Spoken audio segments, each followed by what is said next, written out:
Hello, everybody, and welcome back to our podcast, Faith in Each Other. I'm your host, Jordan. I am joined here with Reverend David Williams and his good friend, Tom Ingram. And today, we're talking about certainty in democratic debate. And many believers think Christian faith as a certainty, but certainty is a sin. Pride is the sin of believing we understand God's plan, which we don't. Certainty in democratic debate is an insult to anyone that disagrees. It says to them that they are not just wrong, but completely wrong. Certainty implies that this is obvious, and being wrong about something that's obvious means you are incompetent. Certainty in debate breeds anger on both sides and rarely leads to a positive outcome. How can we restore faith in each other if we are constantly insulting one another? Pastor Dave, recall in your lifetime when you were reminded that this is God's will versus your own will. Do you think that man has too much certainty in knowing what God's will is? And what advice would you give a person who has too much certainty, or that is too certain? Hey, good afternoon, Jordan and Tom. It really has to come down to the place of what do we mean by certainty. When I was thinking about this discussion and religion and certainty, it's kind of hard to color, because when people feel that they have a mandate from God, how do you question that? When people feel that, what they are doing or saying or protecting or advocating is in direct line with God, they feel then that there is nothing that can deter that trajectory that they're on, and that's what makes it so challenging. How do you deal with religious people, especially those who are zealots, if you might call them, because they are saying we are abiding and observing a command of God. And so what that says is that they know the complete mind of God. Right. And that's where we run into the problem. It is that your certainty does not elevate you to you and God are now on the same level. But people believe, well, if I have clearly understood what God is calling me to do, I'm going to do it with all of my energy, with all of my ability, because I'm clear what God has said and instructed me to do. That to me is a fallacy of man. We have an understanding by our holy scriptures of God, of who God is, but it never brings us to the place of we speak for God.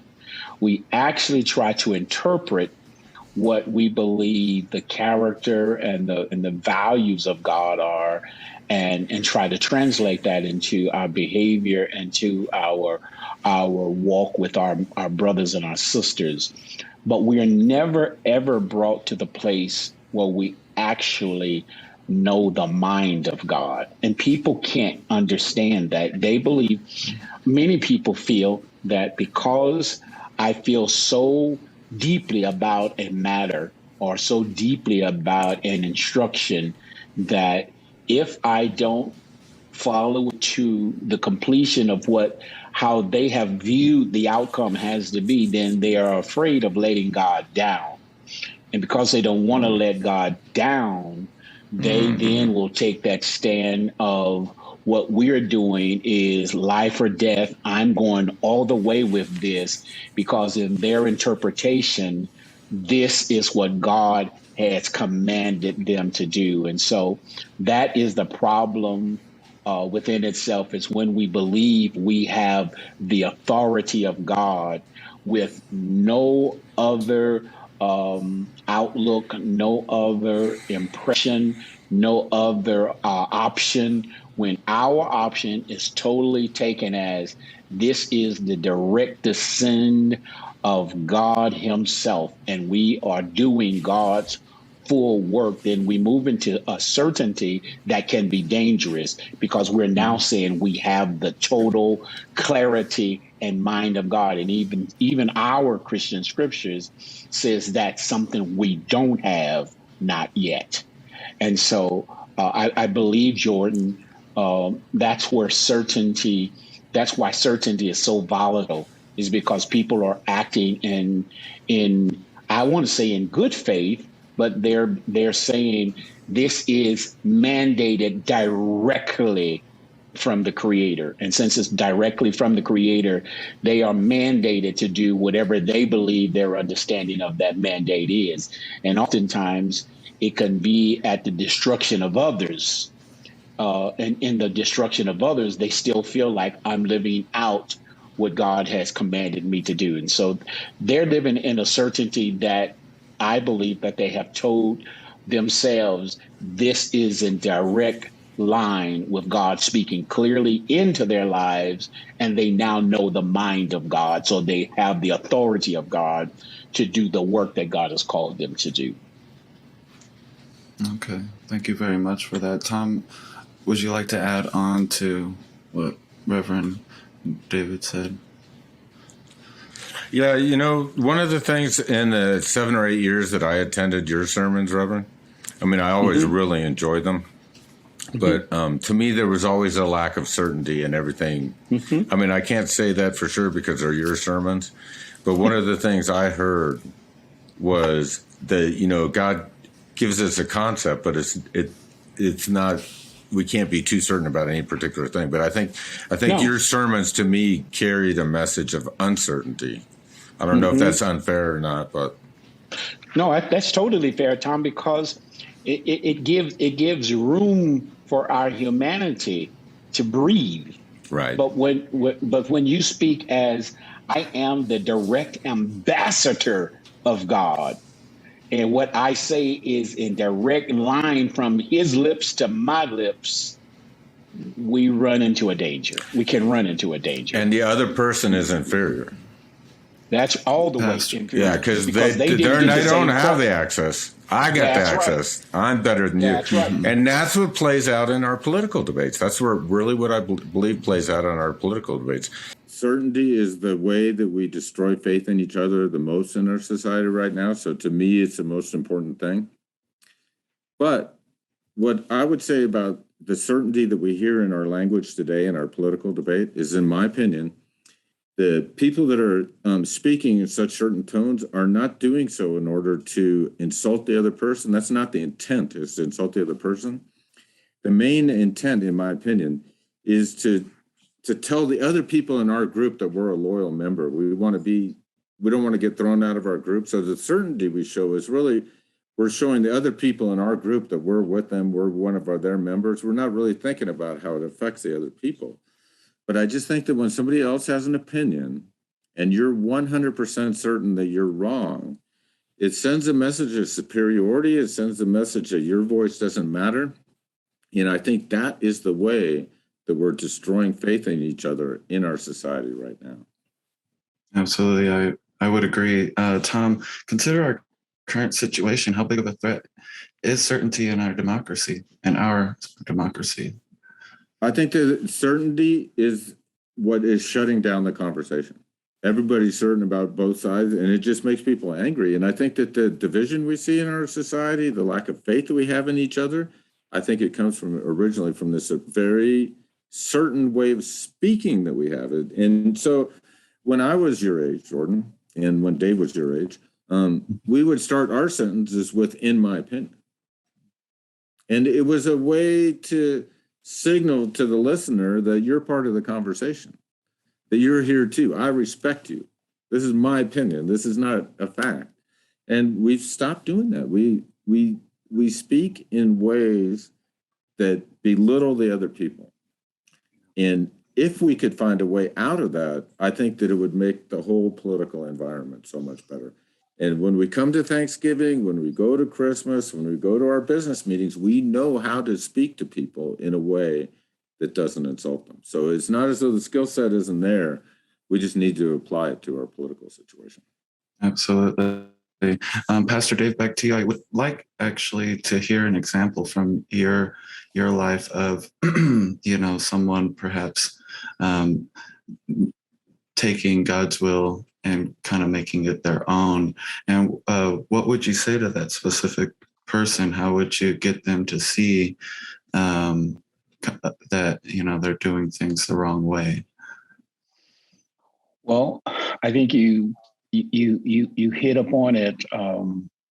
When a person believes, again, that they have heard directly from God, it's hard to dissuade them that surely they have an impression, a human impression, in their mind, in their own personal life, that for me to tell them you are wrong, my question for them comes into play when I go, how do whatever you're saying align with the scriptures that we call holy and sacred?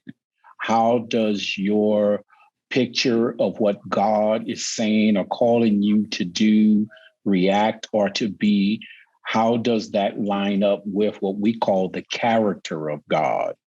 And so, the example, Jordan, I could say, hey, Jordan, man, you're a young guy, but God has really told me I need to come and take all of your possessions, because see, I'm the older brother. I'm looking at scriptures. I'm the person that God has told me I can take your stuff and be blessed. Now you're going to look at me and say, Pastor Dave, I like you and everything, but something's wrong with you. Mm-hmm. And I'm going to go, no, but God has put it in my heart that I should come and have your house, your car, even your wife. I get to have access to that. And you're going to say, well, Pastor Dave, how can you say God, that is a God clearly speaking to you? And so what we have to share with people is that the will of God does not have the power to make us do anything. And even in our understanding, we have an ideal of God. We have the scriptures that tell us this is how he behaves toward his creation. We can understand what he wants according to how we read scriptures. But again, we never know the direct mind of God. He never gave us that ability. And so when we begin to espouse ideas and commands on people that float outside who we believe is the purpose of God as created in scripture, as we read our scriptures, then we have a question of the understanding the will of God.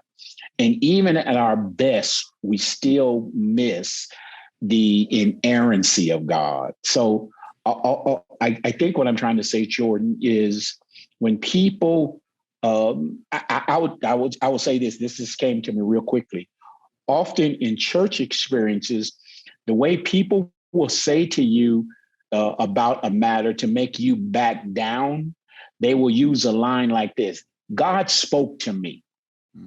And when they say that, they're saying you don't have a right to refuse what I tell you. And I'm telling you, God told when people want to hold a person in check, all they got to do is sign God's name on it. And when you sign God's name on it, they're going, this is non-negotiable. And I don't believe at any time any of us have the right to sign God's name to our idea without, as Tom alluded to, without saying, as I understand God, as I understand humanity, in my opinion, as I bring together all of my faculty to create a clear thought. But I'm using all of my faculty, all of my learning, all of my training, all of my experiences to arrive at a conclusion that I cannot 100% says this is written in the sand and you guys cannot cross it. I don't have that authority, nor any other human beings. But we want to protect. I do know this. We want to be able to protect what we believe. And so when we say, well, this is the purpose of God, I'm only following God's commandment, you're trying to dethrone the other person.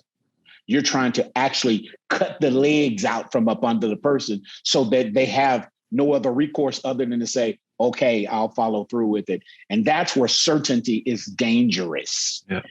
It's quite dangerous. Yeah. Very insulting, really, to like shut person down and not even give them an opportunity. It's I could see how it could be an insulting situation or conversation to be had with somebody. Tom, would you say anything in democracy or even in life is certain?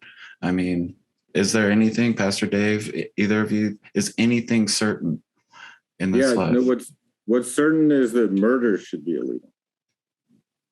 Say that again, Tom. What's that? What did you say? I missed that. I said what's certain is that murder should be illegal. Right? And the reason I say that that's certain in a political sense is that 99% of the people agree with it. There's no way in the world you can operate the system without murder being illegal. We can be very certain that murder should be illegal because there's consensus on it. But if we're certain about something where a lot of people disagree with us, then it's what we're saying is that democracy doesn't make sense. That's the message, because those people have a vote for a reason, because their opinion matters. And that's what democracy is based on, is that these people have an opinion that has value. And you're saying it doesn't. So you can't say that you're certain about something when a bunch of people disagree with you without saying that you do not support democracy. If you're willing to disregard the opinion of all those people, then you don't really believe in democracy. And that would be the approach I would take to a senator when I see them say something like that, or a president or whatever, is if you're really disregarding the opinion of all those people, then how can you really say that they deserve the right to vote? And see, that certainty, I'll just jump in, and Tom is right. Yeah.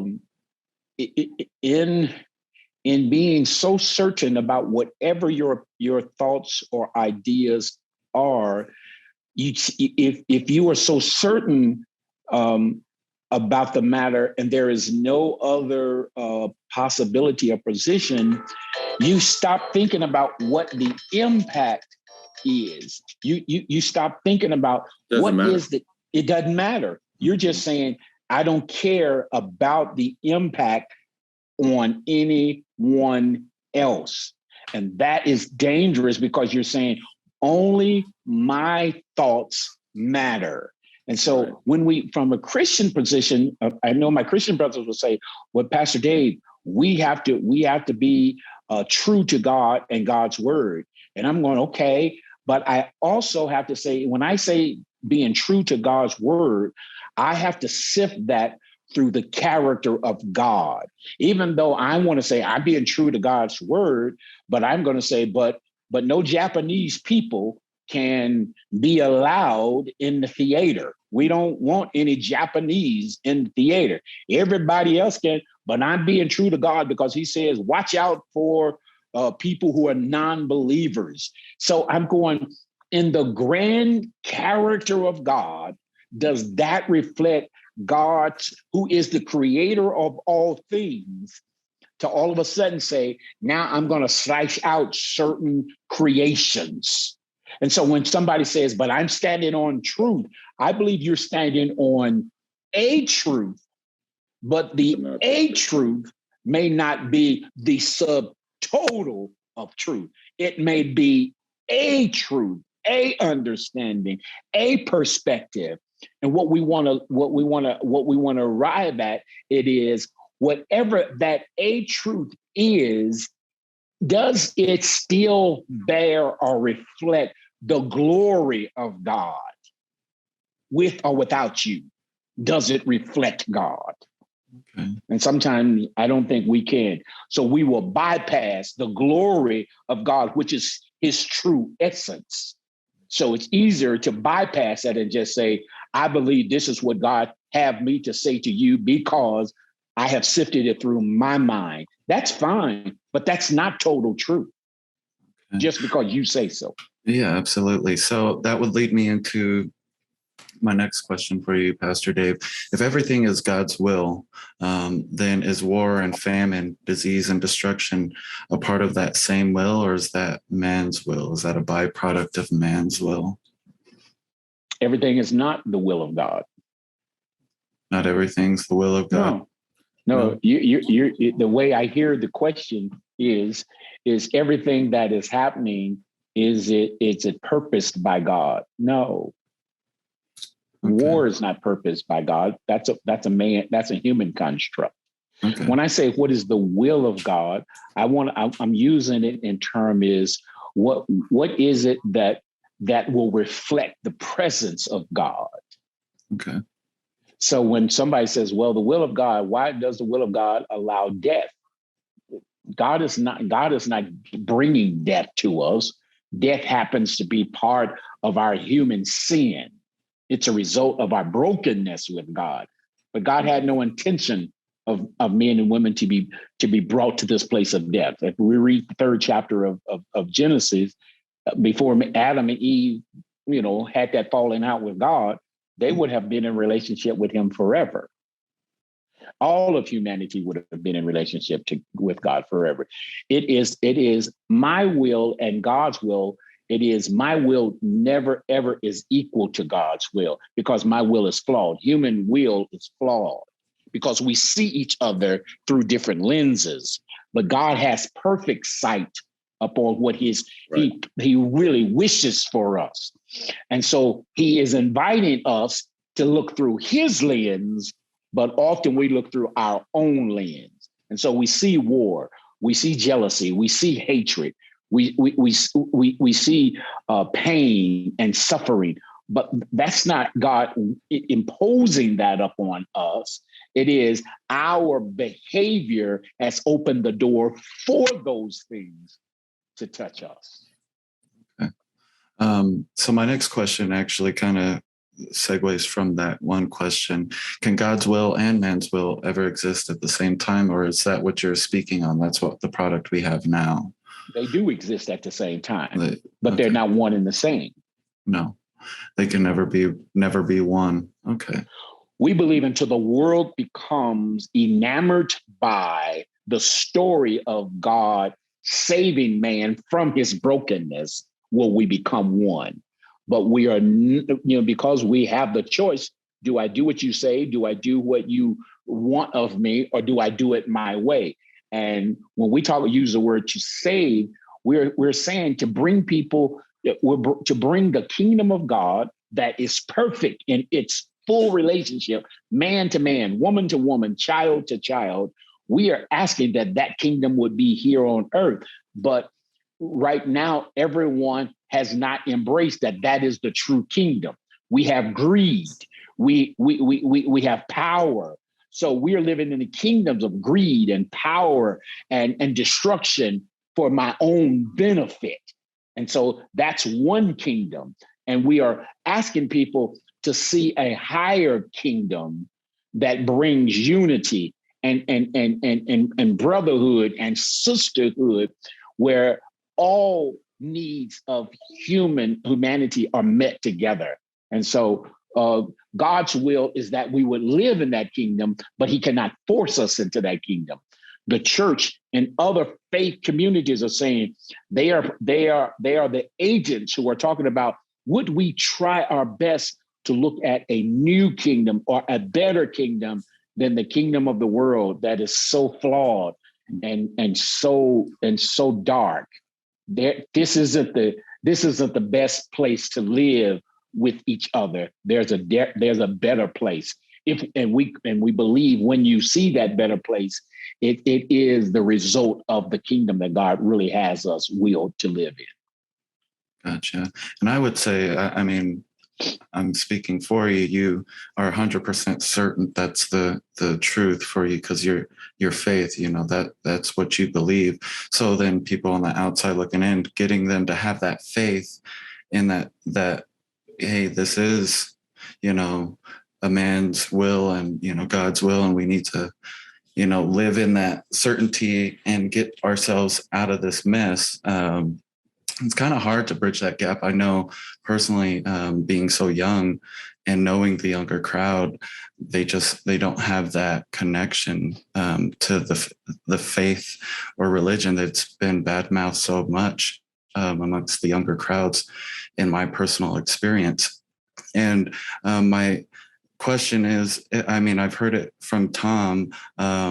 Where do we start when each side is certain that the other side is wrong, that this way is the right way to live and versus that way? I mean, it's insulting to tell somebody, that their way of life is wrong. Where do we, with that outreach, Tom specifically, where do we start in that outreach to get people to really have faith in each other that, that this life, where we're going in life is kind of a struggle, essentially.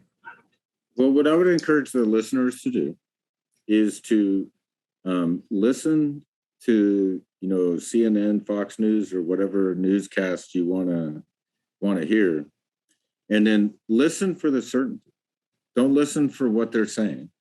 Ignore the message, and just hear the certainty in their message, and get it from both sides. And then once you start looking away kind of from the message, because that's manipulative, and then you look toward the certainty, then you can see the absurdity of it. You can start to see the silliness of it in your own mind. This is how I would start. I would look at our political debate, see the certainty, and then say, there's no way in that guy can know for 100% certain that that's the right policy. That his certainty is silly, it's kind of laughable, in addition to being arrogant. So what I would encourage people to do as a first step is not to try to go out and tell other people not to be certain, but just to hear the certainty in our political debate today and feel the absurdity of, I got it all figured out and everybody else is wrong. It's silly. Okay. And Pastor Dave, what would you do? Where would you begin in that outreach process? I would. I almost said it would be simple, but I don't like to say simple. Simple is in the eye of the beholder. I would challenge people to see whatever message that they are bringing, where is it actually unifying versus being divisive? How does your statement or your position, how is it something that's bringing people together for the betterment of the whole versus what you are espousing is going to benefit only a piece or a group? Because we live in a world of human beings, and our goal should be always how, as Schaeffer used to say, how then shall we live?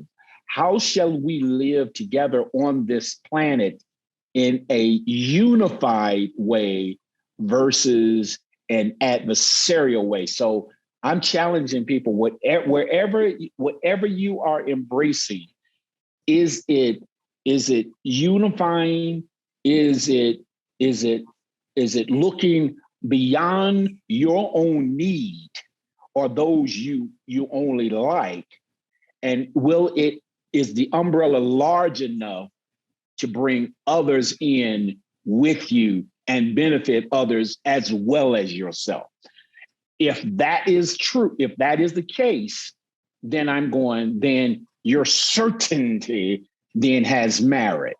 But if your certainty is basically me, mine, no one else, everybody else are total fools, everybody else are total idiots, then you might want to question what you're saying, because we need to be promoting what is best for us right now. And I'll just throw this caveat. It's not a discussion, but I've seen enough of children being shot in a school for my lifetime. I don't need to see another one. But I don't need to throw a stone at the Democrat or the Republican. I need to ask the question, what can we do as a people together to bring a greater sense of value for every human being without going to that place where only some people have value? I have value. I'm going, what can we do together to help the pain that our country is hemorrhaging from right now? And so I'm going, I want to hear this from everybody. I don't want to, this isn't a Republican find me an answer. This isn't a Democrat find me an answer. That is, what can we do together to stem the tide of continuing destructive killing of our children? And tell me what that looks like. Don't tell me I'm for guns, I'm not for guns. Don't tell me that. I want to know what together can we do to begin healing our nation that is hemorrhaging bad from our position of kids are just dying. Schools are just dying. Kids are afraid to go. I want to know, give me a solution that will help us all. The one who tote the gun, the one who doesn't want a gun, what is a solution that we can create for the betterment of all Americans in this country? Give us a solution. And the only way you can have a solution is if you have faith in each other. Faith in each other, absolutely. That's the only way you can get there. You have to believe that the other person's not out to hurt you. Faith in each other.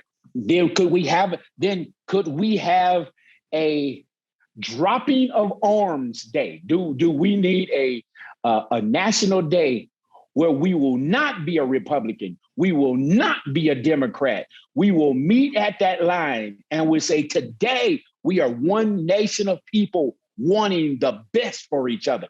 Then that is a solution for me versus because in order for me to have faith in you. Yeah. But on the gun issue. Yeah, on the gun issue. Yeah. If we want to take action to try to make our schools safer, it's probably very likely that we could take a lot of action that would have a huge effect. Right? I think that there's action that we could take. This is not one of those unsolvable problems like kind of racism or something. This is something where we could actually take action. And in order for you to be able to take action, because I hang with these people, you're going to have to convince the gun owners that you're not going after their guns. Again, and what they believe is that they keep on going until they take away everything.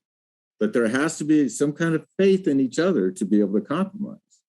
Well, the gun owner has to have faith in the other people too. It's not one way. Yeah, no, I know. You have to both be able to believe that the other person isn't going to go all the way and try to ruin you. That if we can come to a compromise, everybody will be happy with that, and it's not going to be just on to the next level. That's all I'm saying. That's exactly what I'm saying. But the gun owners believe that the American Navy's coming after Tokyo, and they will accept nothing other than unconditional surrender. So there's no reason not to fight out of the outer islands and not give up an inch. And the non-gun owners are saying, are you going to kill all of us? Right. Are you out to kill all of us? You care about hunting more than you care about kids. Then you care about us. You care about mowing us down just like an elephant or a lion. Right. All right, guys, as we're drawing near, of course, this very, very heavy topic there at the end, of course, it brings us right back to having faith in each other. and terrorism. Yeah, absolutely. And the certainty in democratic debate, of course, is always an insult. It always stews and always breeds contempt in ways if the other side doesn't agree. Like you said, they don't have faith in that other party. And if we have faith in God's will, then it's much easier to have faith in each other. I would argue that 100%. And we must remind ourselves that our perceived certainty is corroding that faith. Tom or Pastor Dave, did you want to add anything in?